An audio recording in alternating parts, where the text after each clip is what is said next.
qeveria këtë objektiv ka vend, t'ju jap nga 6.000 lek çdo vit shtesë invalidëve, 7.000 lek shtesë atyre të pensionerëve familjar dhe 18.000 lek shtesë të atyre që kanë pension të plot, po që skalojnë 20.000 lek. Në fakt, kjo nuk është zgjidhje e pensioneve dhe nuk është një skemë re e sigurimeve shoqërore. Ajo është një skemë që ka filluar në vitin 1993 dhe me paterica mundohen ta mbajnë të arnuar këtë skemë, e cila nuk zgjidh asgjë në lidhje me mirëqenien e qytetarës, kështu po i themi, megjithëse si term kjo nuk shkon, po të paktën për të mos ndjerë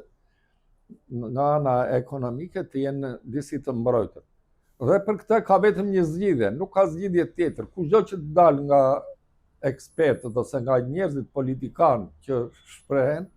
në lidhje me pensionet, pyetja për mua do të ishte, nëse kështu siç janë pensionet, a ka mundësi të jetojnë njerëzit në pension kur kanë një pension 120.000 vet, kanë pensionin më pak se 100 euro.